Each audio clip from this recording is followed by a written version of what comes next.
Hello, beautiful soul family and Recover and Rise.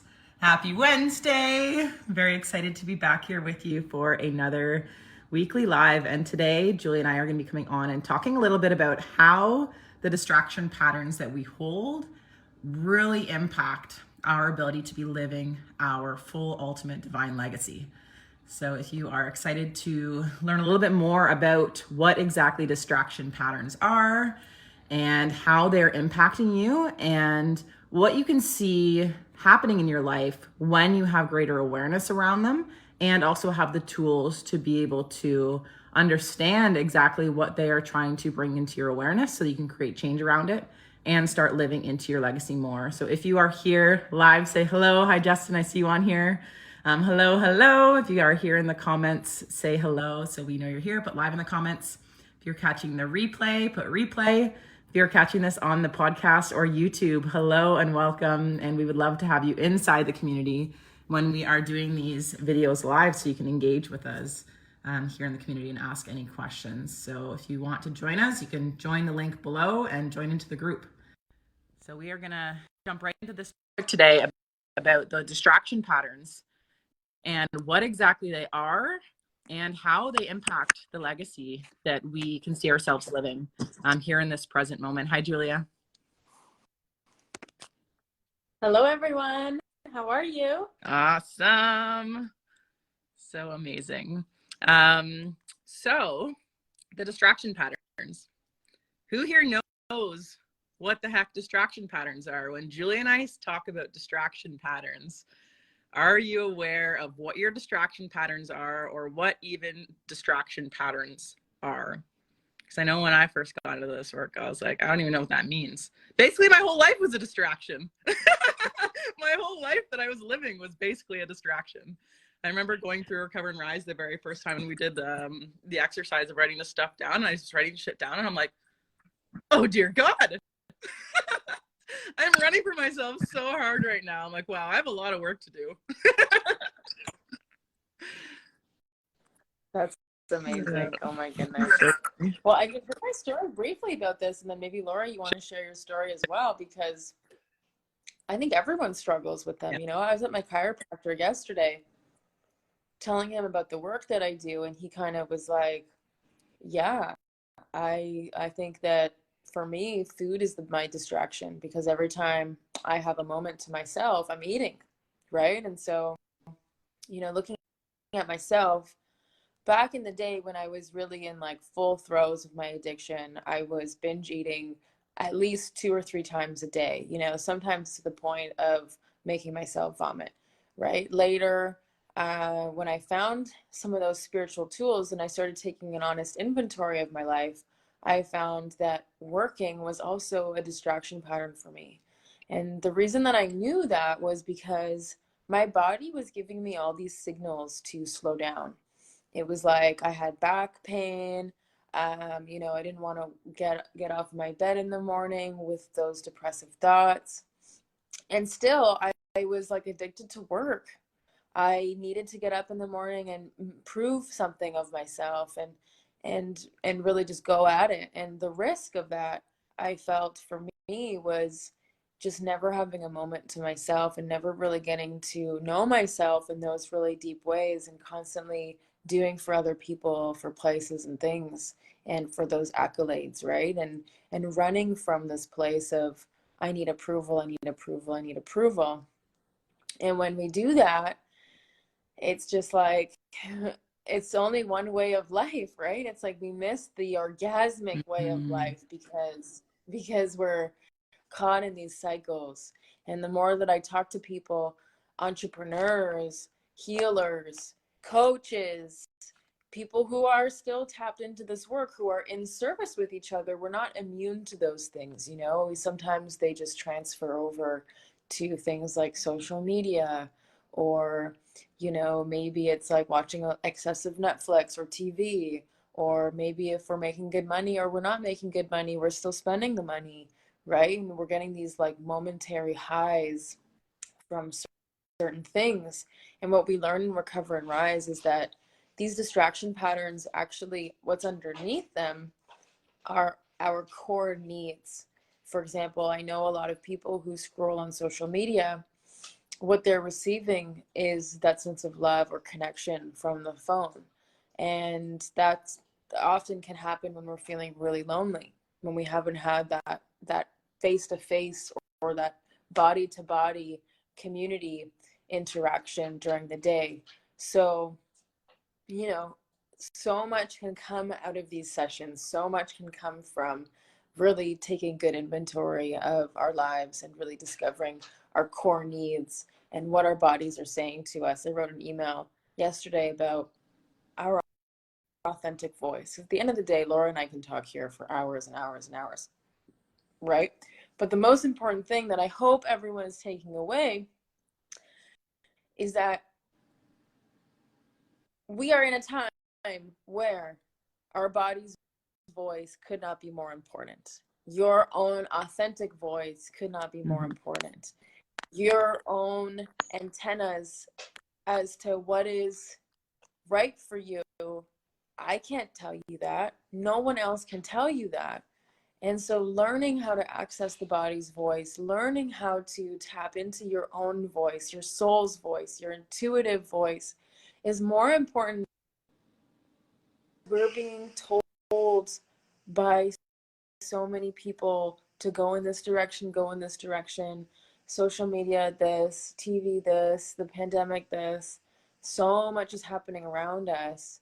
And I guarantee you that you know what's best for you, and only you know what's best for you. If we could learn how to tap into that soul voice, and the distraction patterns really keep us from that soul voice. That's really the bottom line. For sure. Yeah. I remember like when like how I was sharing that time when I first started going through Recover and Rise.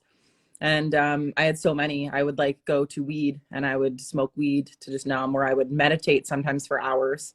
You know, I shared that on the live that I did with Carrie the other day, and she had shared as well that that was something that she did as well. And she didn't even recognize that that was this place of escape, right? Because sometimes we can, and I know I've always been somebody who's been very creative.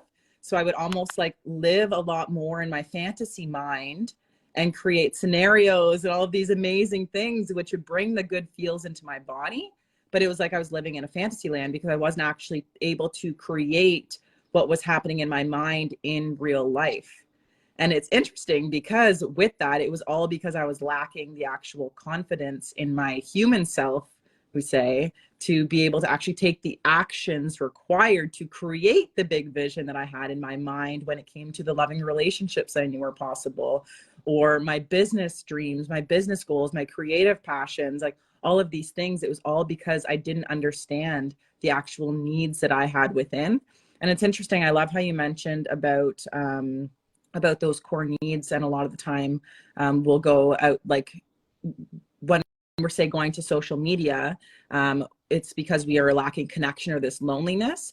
And for myself, when I was recognizing that I would be going to all of these things, it was a big awareness for me, recognizing that a lot of the reason that I felt lonely or disconnected was because of my own thoughts in my own head that were constantly putting me in this loop of negativity based off of a story that I picked up from my childhood. And I know I shared this with Julia just recently, like just this morning, how there's this one sentence that my dad always used to say. And guys, this was so innocent on my dad's part. So there's no blame or anything, but just awareness around how what happens in our childhood and what happens in our past, it does actually like impact us on a deep core level. Was he would always used to say, like, what's wrong with you?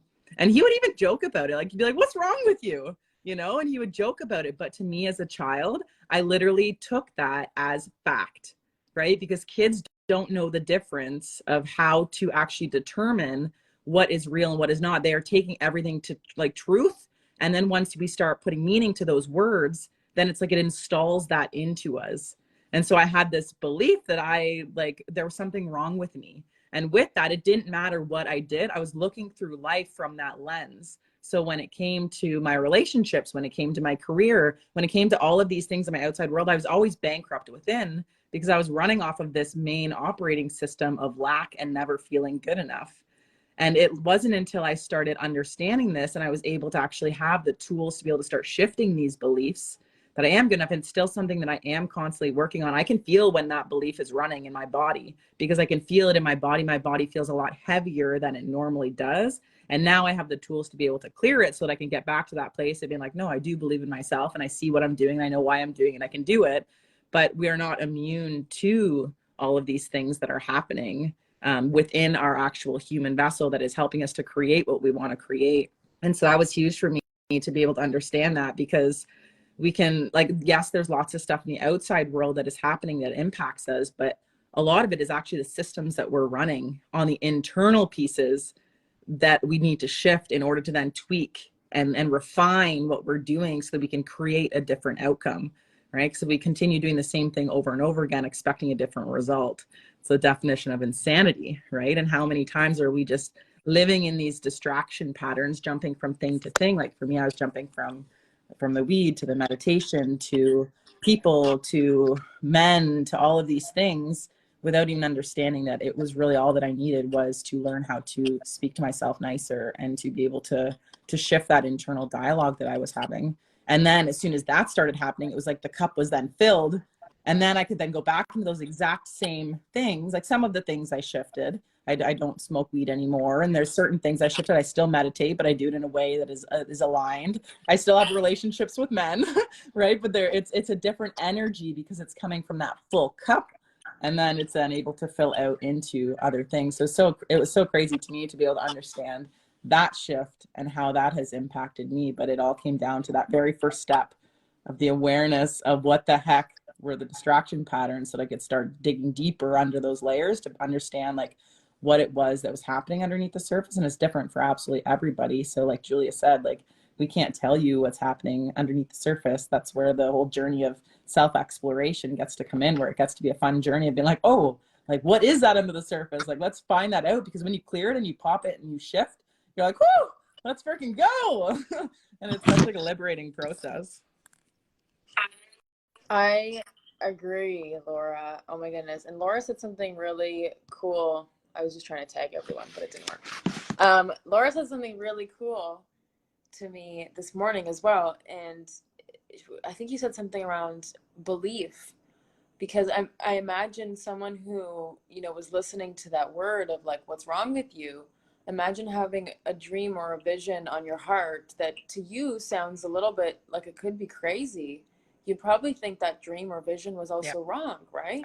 And so, you know, I remember working through some of these things with Laura, and now seeing the importance of that belief and having a community of support around you to help lift you up into the belief. And I need that too. I wrote down earlier today, you know, it's okay to ask for that support. It's okay to welcome celebration into your life from a community of people.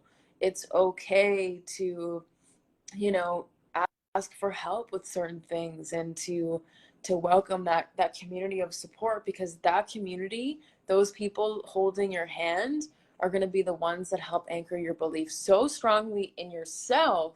Because guess what? The world is going to question us. The world is going to throw darts at us, and the world is going to pull us into those distractions, right? And so that's why having that belief so strong and clearing those limiting beliefs of the what's wrong with you, the am I good enough, the fears, the you know, for me it was a lot of the resentments, you know, and clearing those beliefs is so important to actually bring your vision to life, because then we have more space for the belief of the actual thing and actually putting the steps into it, you know?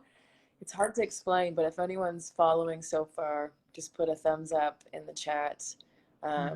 Yeah, it's just I can't emphasize it enough. That's amazing too, right? Because we believe in each other a lot of the time more than we actually believe in ourselves. So imagine now when you can have multiple other people believing in your vision as you are on that journey to believing in it yourself.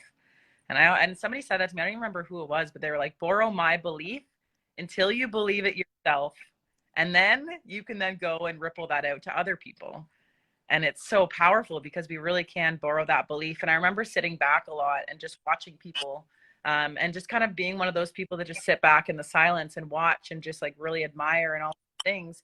And I lacked the belief that it was possible for me. And it wasn't until I actually reached out for help and said, like, I don't know what you're doing, but I want to be a part of it. I'm going to explore this. And that was when it opened up all of those big doorways, because it was like, then that was when I was able to receive the tools. Like, there's roadmaps.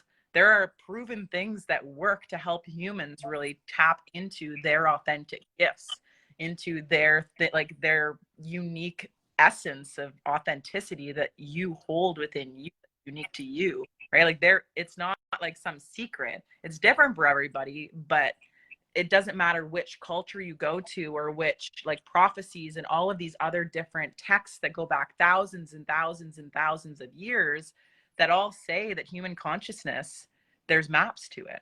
And when you look at those maps, there's ways of raising your level of consciousness so that you can see the world through a different lens, and then therefore get to create from that lens. And it's not impossible for anybody. Like, we are all fully capable of it. So if you know this is your time, if you know that you'd like to welcome that support into your life, just comment below with your favorite emoji, and either Laura or myself will absolutely reach out to you. We are 1 week away from the start of Recover and Rise, and we kick it off with our vision workshop. For anyone who'd like to join that, it's open to the public, and it is a 90-minute workshop on helping you clear away the limiting beliefs so you can make more space for the beliefs that are going to actually support you and bring you forward with your legacy and your dreams. So, yes. Yeah, it's going to be so epic. It's going to be awesome. One other thing I'd like to mention as well is that this work, it's so different than doing mindset work. It is completely different ballgame of doing mindset work. Like, you can continue doing mindset work in the conscious mind all you want, like learning education things with YouTube, watching these videos and doing all of these other things like podcasts and all this stuff. It's great for mental knowledge, but unless you have a balance between your 5 bodies, which maybe a lot of you don't even understand that you have five bodies, right? Your physical body, your mental body, your emotional body, your energetic body, and your spiritual body. Unless you are balanced in all 5, you're never going to be able to access your higher levels of consciousness to be able to create what you want to create, right? And that's the biggest thing that I see. And even for my own thing is that for so long, I stayed in the physical and the mental, and I didn't expand myself into the emotional, the energetic, or the spiritual side. And that's, as soon as I accessed those 3, that's when my life really started taking off, because I was so into the mental piece that I knew so much information. We have information everywhere now. Like, it's information overload, right? But the biggest thing is like in the energetic, the emotional, the spiritual, that's like the processing. Like, you think of like a computer, when there's too much information there, it gets bogged up and it works really slowly. Like, my computer right now is running like a piece of shit, and I think I need to clear out some space.